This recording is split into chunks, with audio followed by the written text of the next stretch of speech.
नमस्कार दोस्तों, मैं प्रवीण पुरोहित रघुकुल कोचिंग क्लासेस में आपका स्वागत करता हूं। अपन पढ़ रहे थे मैथ्स के कुछ ट्रिक और उसमें आज अपन पढ़ेंगे प्रतिशत के बारे में। प्रतिशत के बारे में भिन्नों को प्रतिशत में बदलना, वो भी ट्रिक के माध्यम से आपको याद करना पड़ेगा। ठीक है, भिन्नों को प्रतिशत में बदलना। अब देखिए नेक्स्ट, प्रतिशत का अर्थ होता है 100 पर कितना है। 100 पर कितना है, जो भी आपके जो कोई संख्या दी हुई है वो संख्या आपको 100% मानना है। ठीक है, और 100 पर कितना है वही आपको देखना है। फिर इसके बाद देखिए अपन आज स्टार्ट करेंगे भिन्नों से। इस साइड में मैं लिख देता हूं भिन्न, इस साइड लिख देता हूं प्रतिशत। बिल्कुल इजी है और बाकी तो सब ठीक है। एसएससी बैंकिंग वाले एग्जामों में ये बहुत काम का है। प्रतिशत में काम आएगा, लाबानी में काम आएगा, बट्टा में काम आएगा, एसआईसीआई में काम आएगा। ठीक है, ये प्रत्येक टॉपिक में आपके ये वाला टॉपिक काम आने वाला है। ठीक है, इसलिए ये उपनाम प्रतिशत का अर्थ ऐसा नहीं कि प्रतिशत के लिए ही है।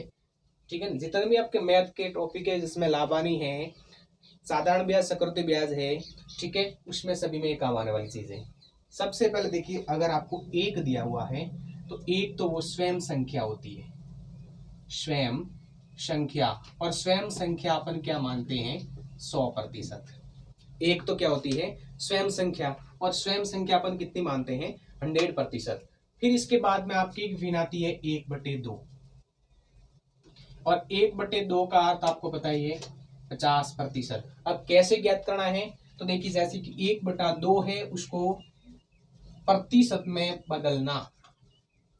अगर ऐसा प्रश्न आ जाए 1/2 को प्रतिशत में लिखना है आपको। ठीक है, तो देखिए 1/2 है उसको अपन 100 से गुणा करेंगे। अगर प्रतिशत जैसे कि 5% दिया हुआ है तो 5/100 करते हैं। अगर प्रतिशत में बदलना है तो गुणा 100 करते हैं। ठीक है ना, तो यहाँ पे 1/2 गुणा 100 कितना आ जाएगा, 100/2, यानी कितना आ जाएगा, 50%। कितना आ जाएगा, 50%। ये आपको प्रोसेस करना पड़ेगा। अगर आपको याद है कि 1/2 का अर्थ 50% होता है तो इतना प्रोसेस करने की आवश्यकता नहीं है। यहाँ पर अपन कम से कम 2 से 3 सेकंड बचा सकते हैं। ठीक है, और अपन सीधा 50% लिख सकते हैं। नेक्स्ट आपके हैं 1/3, इसका प्रतिशत होता है 33.33%, या फिर इसको आप लिख सकते हो 33 से 1/3%। कोई समस्या नहीं है। 1/3 में देखिए 33.33%, या फिर इसको आप लिख सकते हो 33 से 1/3%। ठीक है, फिर इसके बाद में ये आपको याद रखना पड़ेगा। फिर आपके हैं 2/3, 1/3 के बाद में 2/3, और 2/3 में भी देखिए 2/3 में इसका डबल कर दो 66.66%, या फिर 66 से 2/3%। सीधा डबल करना है तो 33 का डबल 66 और 1 का डबल 2 होता है। ठीक है, तो 66.2/3%। ये आपके प्रोसेस था 2/3। अब देखिए इसके आगे आता 3/3, और 3/3 का अर्थ 1 होता है। 1 का अपन ने पहले से पढ़ लिया है तो इसमें आगे पढ़ने की आवश्यकता नहीं है। फिर अपन देखते हैं 1/4। अब 1/4 आपको पता ही है, 1/4 का प्रतिशत ज्ञात करोगे तो कितना होता है, 25%। कितना होता है, 25%। उसके बाद में 2/4 का अर्थ 1/2 होता है। 1/2 अपन ने पढ़ा है 50%, तो 2/4 नहीं आएगा। फिर आएगा 3/4, और 3/4 का कितना होता है, 75%, 75%। 3/4 का कितना हो जाएगा, 75%। फिर देखिए 4/4 1 हो जाएगा। 1 का अपन ने पढ़ लिया 100%, तो आपको आगे देखना है 5 का। इसका देखोगे 5 का, बिल्कुल नॉर्मल है, कोई समस्या नहीं है आपको। यहां पर देखिए 1/5, 1 बस आपको पता ही है कि 1/5 को प्रतिशत में बदलना है, गुणा 100 करो, यानी 100/5। 5 का भाग कितनी बार जाता है, 20 बार, तो 20%। ठीक है, तो यहां पर आपको ध्यान रखना है 20%।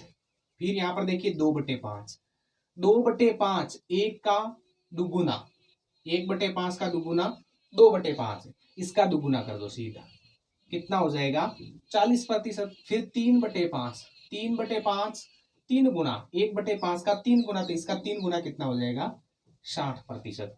फिर 4/5, 4/5 कितना है, 4 गुणा 1/5 का 4 गुणा कितना हो जाएगा, 20 का 4 गुणा 80%। फिर 5/5 यानी कितना हो जाएगा, 1 आ जाएगा, और 1 का अपन आगे पढ़ लिया है। फिर आगे देखिए, फिर है आपके 1/6, और 1/6 का होता है 16.6, कितना हो जाएगा 16.6, या फिर 16 से ही 2/3%, 16 से ही 2/3%, ठीक है। फिर इसके बाद में देखिए 5/6 कितना आ जाएगा, 5/6, और 5/6 होता है 83.33, यहां फिर आप इसकी जगह लिख सकते हो 83.1/3%। ये आपके हैं 1/6 के बारे में, ठीक है। इसके बाद में अपन पढ़ेंगे 1/7, और 1/7 की पूरी एक अलग क्लास ली जाएगी, बहुत इंपॉर्टेंट है, मोस्ट इंपॉर्टेंट है, इसलिए इसको क्या करेंगे, अपन अलग से क्लास लेंगे और बिल्कुल ट्रिक के माध्यम से इसमें समझा देंगे, क्योंकि ये थोड़ा सा चेंज है, ठीक है, इसीलिए अपन अलग से एक क्लास लेके आएंगे। इसी के साथ में धन्यवाद।